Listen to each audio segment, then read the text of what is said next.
Guru family, today we are here to discuss money laundering in light of what's going on with TD Bank in the United States. I thought that TD was all Canadian, but I'm not sure now. But I guess the part TD Bank is operated in the United States and TD Canada Trust is operating in Canada. So they have different section of the bank.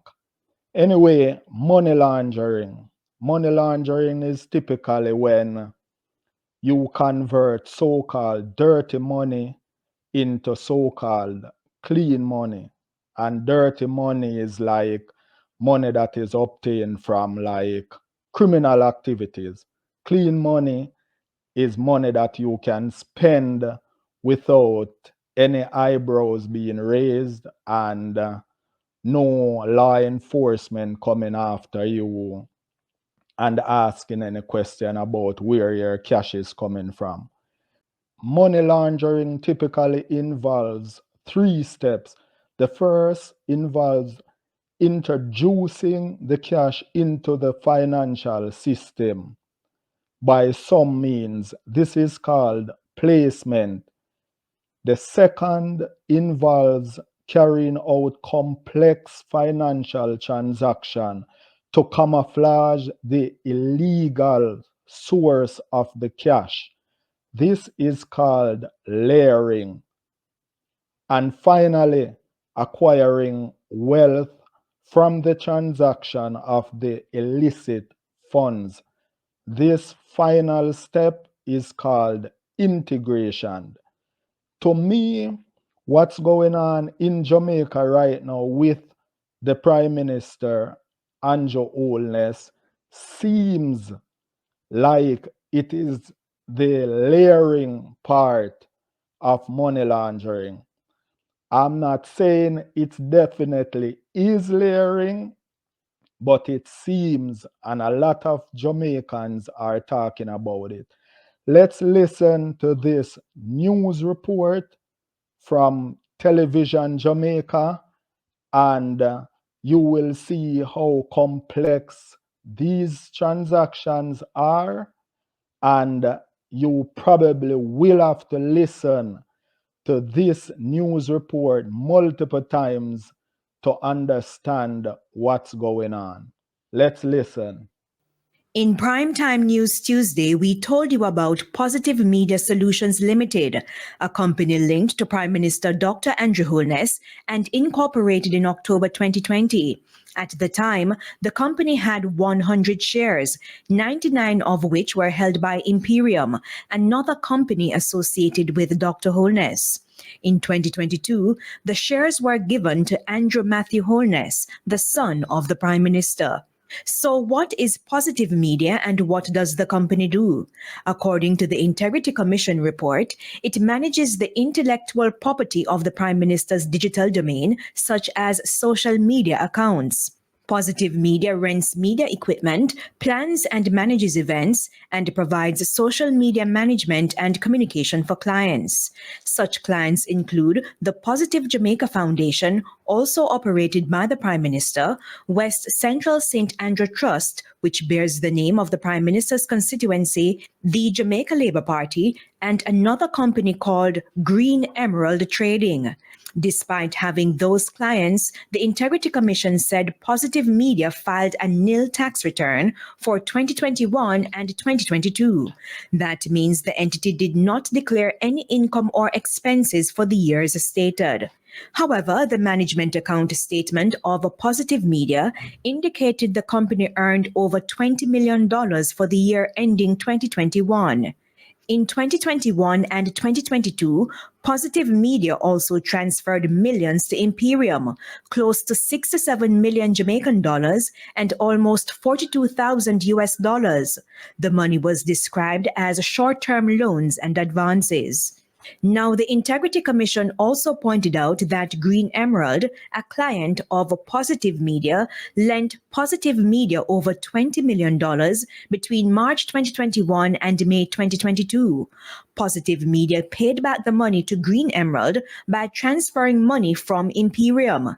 Another interesting tax development: Green Emerald also filed a nil tax return for 2021, and for its 2022 tax returns, it declared income of over $355,000. Based on its preliminary assessment, the Integrity Commission says the tax returns filed by Green Emerald do not demonstrate that the company has sufficient income to provide over $20 million in loans at the time.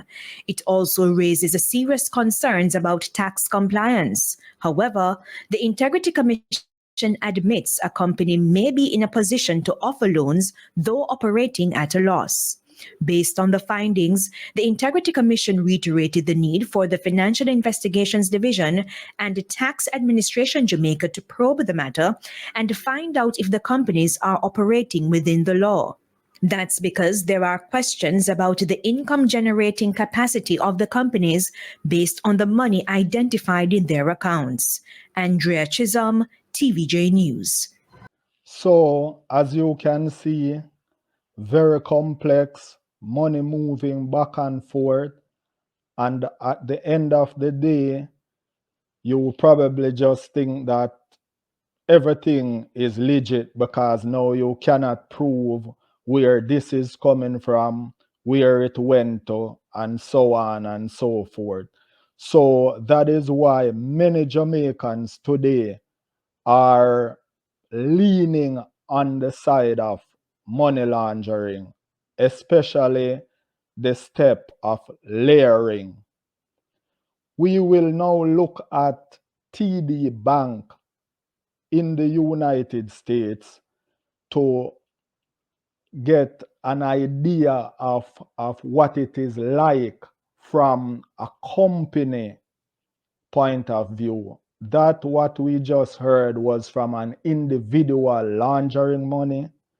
And I'm not saying that the Prime Minister is laundering money, but it seems like it's money laundering. So now we're going to look at TD Bank in the United States, which just admit to money laundering and was fined $3 billion. Now we're gonna go over to the United States to listen to Merrick Garland, the United States Attorney General, to hear what he is saying when a company launders money, because TD Bank admitted to money laundering and was fined $3 billion. So let's go over to Merrick Garland to hear what he has to say and how money laundering works for when a company is doing it, like a bank. Because remember, they understand the system, they know what will trigger alarm, what will not. They know how to do it. So let's listen. Today, TD Bank pled guilty to multiple felonies, including conspiring to violate the Bank Secrecy Act and commit money laundering. TD Bank has also agreed to a $1.8 billion criminal penalty. Combined with civil enforcement actions announced today by other agencies, the United States will be imposing a total of approximately $3 billion against TD Bank. TD Bank created an environment that allowed financial crime to flourish. By making its services convenient for criminals, it became one. Today, TD Bank became the largest bank in U.S. history to plead guilty to Bank Secrecy Act program failures and the first bank in history to plead guilty to conspiracy to commit money laundering. This is also the largest ever penalty under the Bank Secrecy Act and the first time the Justice Department has assessed a daily fine against a bank. As part of the plea agreement, TD Bank will fundamentally restructure its corporate compliant program at its U.S.-based bank which is the 10th largest in the United States. The bank has also agreed to the imposition of a 3-year monitorship and a 5-year term of probation. It's about time we hear some news like this, because if you walk into the bank with about maybe $20,000 cash right now, the amount of alarm that would go off on people filling out paper, sending it off, you're under investigation for money laundering, this, that. So it's about time you see some of these companies being held accountable. They pressure individuals too much. They don't know if you were putting money under your mattress. While the bank has started its remediation, it will continue to remediate and improve its anti-money laundering compliance program to ensure that the bank operates lawfully and safely moving forward. In addition to obtaining today's corporate felony pleas, the Justice Department has also prosecuted 24 individuals for their involvement in money laundering schemes that moved over $670 million in illicit funds through TD Bank accounts. So far, the Justice Department has charged 2 TD Bank employees for their involvement in one of these schemes. Pursuant to the plea agreement, TD Bank is required to fully cooperate with the Justice Department's investigation of the bank and any of its officers, directors, and employees. If the bank fails to do so, it will again be subject to criminal prosecution, in which the statement of facts that are part of the plea agreement may be used as evidence against it. Our criminal investigation. See, Guru family, many people are in on it. Many people are in on it. Into individual employees at every level of TD Bank are active and ongoing. As is the case in all corporate criminal matters, no one involved in TD Bank's illegal conduct will be off limits. We will follow the evidence wherever it leads. Federal anti-money laundering laws are designed to prevent criminals from using U.S. banks to fuel their crimes.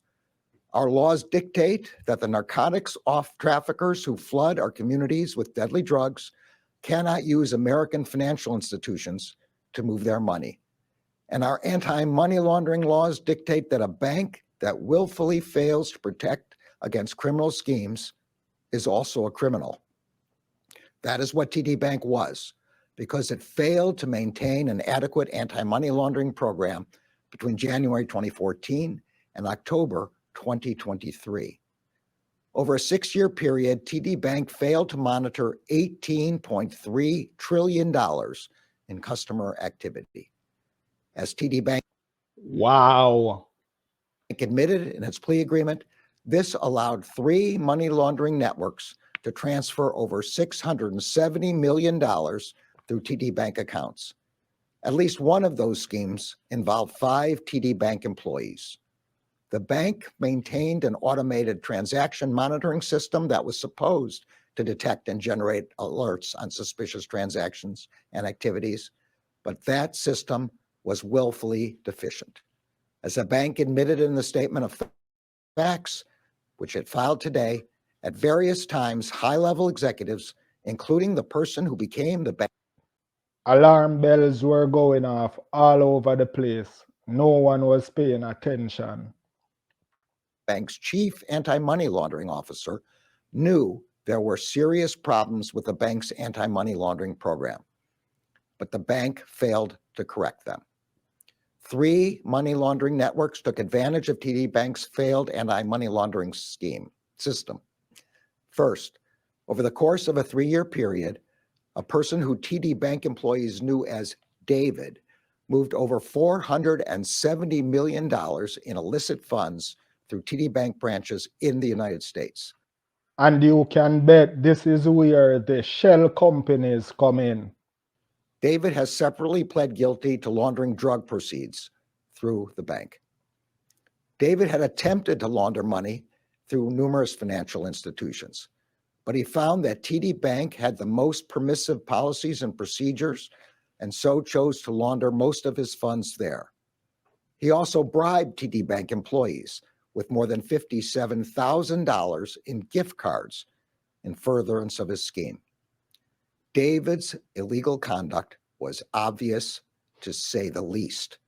On more than one occasion, he deposited more than $1 million in cash in a single day. He then immediately moved the funds out of the bank using official bank checks and wire transfers. TD Bank employees at many levels understood and acknowledged the likely illegality of David's activity.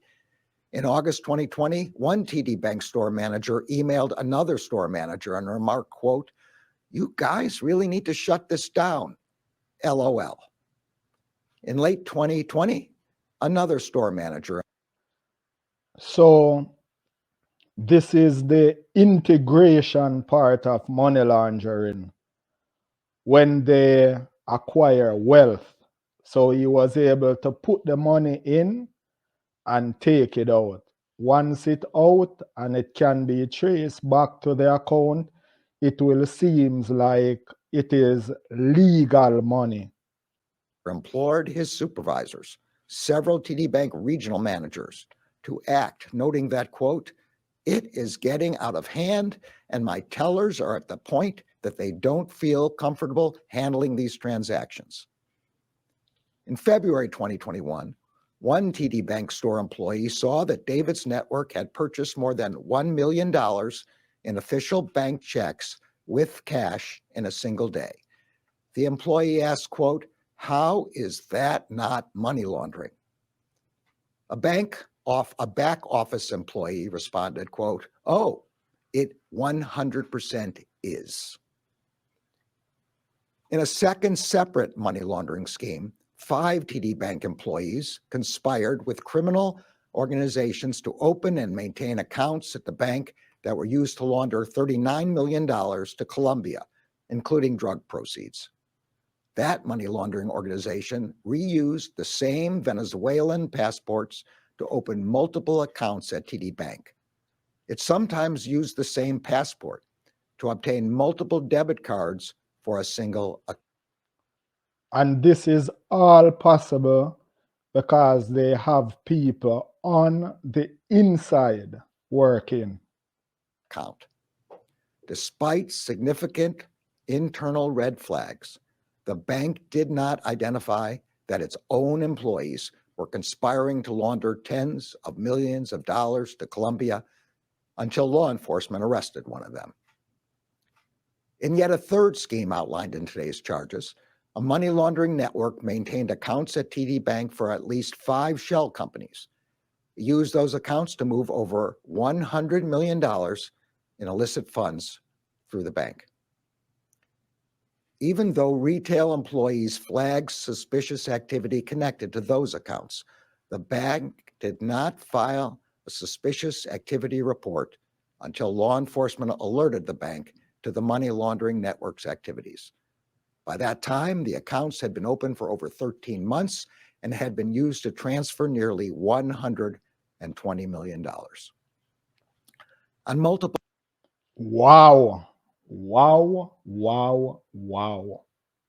occasions, bank employees openly joked about the bank's enabling of criminal activity. In one instance, a compliance employee asked a manager what, quote, "the bad guys" thought about the bank. The manager replied, quote, "LOL, easy target." Other employees consistently joked on the bank's instant messaging platform about the bank's motto, quote, "America's most convenient bank." They linked it to the bank's approach to combating money laundering. For example, a compliance employee asked a colleague why, quote, "all the really awful ones bank here, LOL." The colleague replied, quote, "because we are convenient." There is nothing wrong with a bank that tries to make its services convenient for its honest. This seems to be like an invitation more than convenience. Customers. But there is something terribly wrong with a bank that knowingly makes its services convenient for criminals. The Bank Secrecy Act requires financial institutions like TD Bank to establish and maintain compliance programs that guard against money laundering. But TD Bank chose profits over compliance in order to keep its costs down. That decision is now costing the bank billions of dollars in criminal and civil penalties. Less than a year ago, the Justice Department secured felony guilty pleas from Binance, the world's largest cryptocurrency exchange, and from its founder and CEO. We also obtained one of the largest corporate penalties in U.S. history. The department's actions against both Binance and TD Bank are a reminder that financial institutions in this country have an obligation to guard against criminals exploiting their services. The Justice Department will aggressively prosecute any company that fails to do so. I want to express my gratitude to the public servants of the Justice Department's Criminal Division, the U.S. Attorney's Office for the District of New Jersey, and the DEA for their extraordinary work on this case. We are also grateful to IRS Criminal Investigations, the FDIC's Office of Inspector General, FinCEN, and our other federal, state, and local partners for their work. I am proud of them. I skipped ahead a bit to listen to Principal Deputy Assistant Attorney General Nicole Argentineri, and it seems like she's saying if the bank collects back the bonuses and stuff like that they paid to the employees, they will credit it against the $3 billion fine. So it seems like they are telling the public one thing, but in essence, the company will get off with a much lighter penalty. That's what it seems to me. But let's listen and you guys can gather your own conclusion. Thank you. I'm Nicole Argentieri, Principal Deputy Assistant Attorney General and Head of the Criminal Division. Today, we are announcing the guilty plea by TD Bank, the 10th largest retail bank in the United States, for Bank Secrecy Act violations and money laundering conspiracy. Over the course of a decade, TD placed profits over compliance, prioritizing a flat cost paradigm that limited spending across the bank, including on the bank's AML compliance program, despite growing risks while profits soared. The bank knew that it had pervasive and systemic deficiencies in its AML program, including a transaction monitoring system that remained stagnant over the course of 10 years, despite warnings from regulators, consultants, even its own employees. AML employees joked that the bank's failed AML system made TD an easy target and a convenient bank for bad actors. And they were right. TD's failed AML compliance program created vulnerabilities that criminals, including TD's own employees, used to launder money through the bank. All told, 3 large money laundering networks, 2 prosecuted by our partners in the District of New Jersey, and a 3rd prosecuted in the District of Puerto Rico, they laundered over $670 million through TD. And in one of those schemes, 5 bank insiders helped. These TD and bank employees opened and maintained accounts for money laundering networks. They provided dozens of ATM cards that the launderers used to withdraw funds in Colombia, shortly after the money was deposited in the United States. The insiders took kickbacks for their work, sometimes using the very debit cards they issued to the money laundering organization in order to take their cut. Through the TD accounts these 5 insiders opened, the laundering networks moved over $39 million in illicit funds. And that's why today, TD Bank has pleaded guilty not only to violating the Bank Secrecy Act, but also to money laundering conspiracy. Because TD Bank's inadequate AML program allowed bank insiders to facilitate a significant money. So when you hear she say AML program, AML just stands for anti-money laundering. That's just the abbreviation for it. Laundering scheme. This resolution, in addition to the historic daily BSA fine we have imposed, sends a clear message to U.S. financial institutions. You are the first line of defense. When you criminally fail to protect your own bank from money laundering, you put our financial system at risk, and we will hold you accountable. But it is never too late to do the right thing. After TD learned of our investigation, the bank provided strong cooperation. For example, TD identified additional misconduct and provided evidence of that misconduct to the department. Some of that evidence helped advance our investigation of individuals. So now she's praising the company and putting everything on the employee. This is what I'm talking about, Guru family. Including video surveillance footage that TD provided after reviewing hundreds of hours of videotape, and other evidence that was recovered only because TD secured the workplaces of employees involved in misconduct. What's more, TD took steps on its own to hold its employees financially accountable. The bank clawed back bonuses, including for its CEO and other executives, resulting in a dollar-for-dollar reduction of the bank's fine by approximately $2 million. And that's consistent with the Criminal Division's pilot program on compensation. This is what I'm talking about how the fine is being reduced. Compensation, incentives, and clawbacks.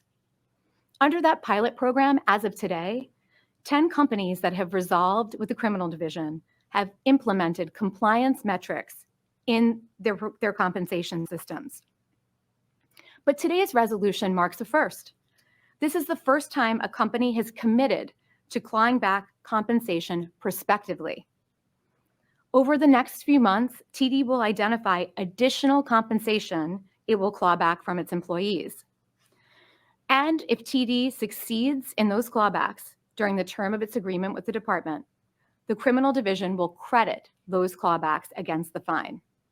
There you have it, Guru family. There you have it. That's what I'm saying. They talk, they make this big announcement like they are doing something, but you have to always listen to the details. And this is the detail. The Attorney General didn't say it because he knew that his speech will be publicized worldwide. But these other people, he knew that no one will pay much attention. They will just pay attention to what he's saying. So it seems like he just allowed them to say it, hoping that no one will pay attention to what's going on. It's all talk. TD has also started on the path to reform, beginning to remediate its compliance system, committing to additional compliance enhancements, and agreeing to retain an independent compliance monitor. That monitor will closely assess TD's compliance with our agreement while moving swiftly to ensure that TD makes the necessary reforms. Under the close oversight of the department and the monitor, TD can right this ship. And while there is a long road ahead, today's resolution demonstrates that a company can be held accountable for serious crimes while also choosing a different path for the future. And that's by accepting responsibility, cooperating with the department, and successfully move its business forward in full compliance with the law. I want to thank today our trial attorneys in the Money Laundering and Asset Recovery Section's Bank Integrity Unit. I also want to thank our partners in the District of New Jersey, along with our law enforcement partners at IRS Criminal Investigations, FDIC OIG, and DEA. And now I'll turn it over to the U.S. Attorney for the District of New Jersey, Philip Selinger.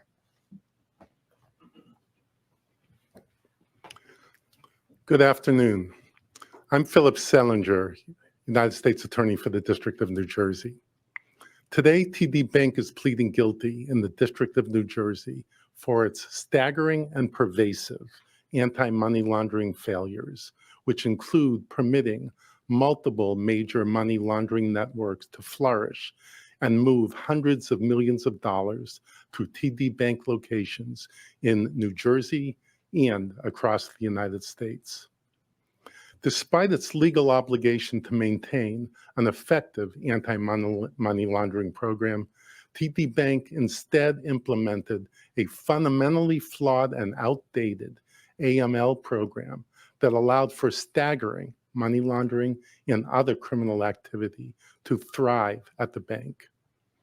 Even though its business, its risks, its profits were increasing significantly, TD held its compliance budget essentially flat year over year.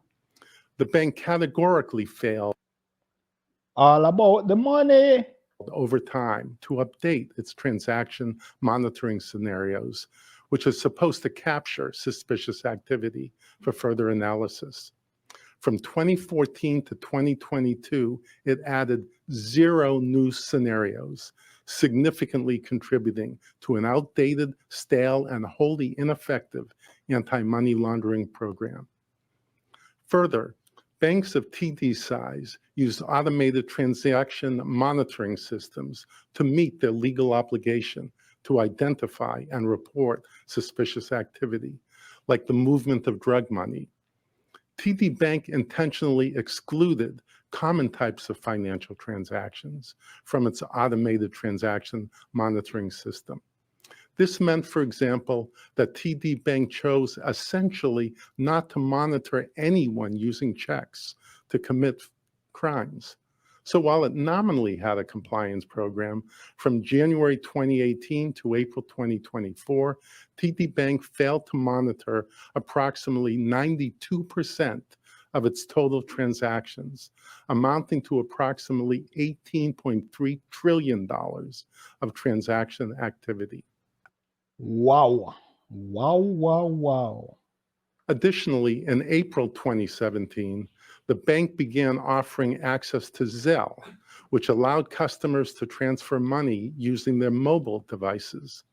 But TD Bank effectively created no way to monitor its Zelle activity, so that, for example, a drug trafficker could transfer thousands of dollars a month without being flagged. TD Bank's stunningly widespread failures allowed criminal proceeds to flow. And this is why the government want to create digital money that they can track and have total control over. This is why. And they are gonna use this against us. Flow through TD Bank. For example, a major money launderer, Da Yang Zhe, known to bank employees as David, laundered more than $470 million through TD Bank. David bribed TD Bank employees with more than $57,000 in gift cards. And David, on a nearly daily basis, brazenly dumped piles of cash at TD Bank branch counters, which he used to conduct transactions in other people's names. Another network laundered $120 million in illicit funds through TD Bank using purported diamond, gold, and jewelry businesses, which the bank's deficient AML program. These are the shell companies, people. Failed to identify as suspicious. Separately, 5 TD Bank employees helped facilitate major money laundering activities from inside the bank. For example, a New Jersey-based bank employee, allegedly in exchange for bribes, facilitated money launderers' efforts to use ATM withdrawals to move tens of millions of dollars from the United States to Colombia for drug traffickers.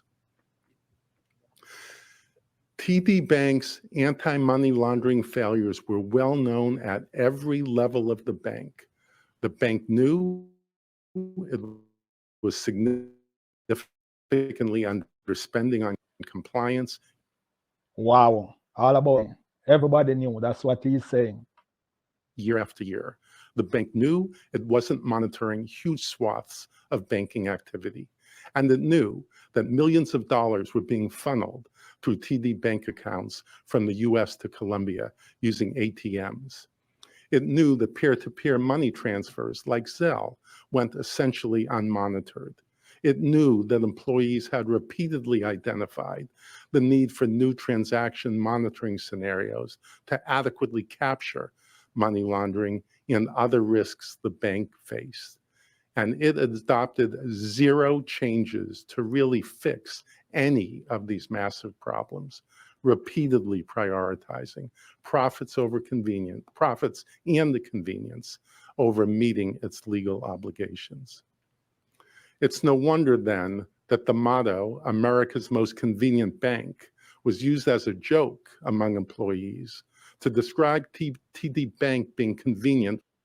It's an invitation. That's what I'm saying. It's an invitation For criminals. I want to credit all of the extraordinary work done on this case by the prosecution team, including Marco Pesci, Angelica Sinopol, and Cynthia Trochez at the U.S. Attorney's Office for the District of New Jersey, and our partners at MLARS, IRS Criminal Investigations, FDIC, OIG, and the DEA. Thank you. All right. So now they're going to go into questioning and stuff like that. So, Guru family, the U.S. Department of Justice at work.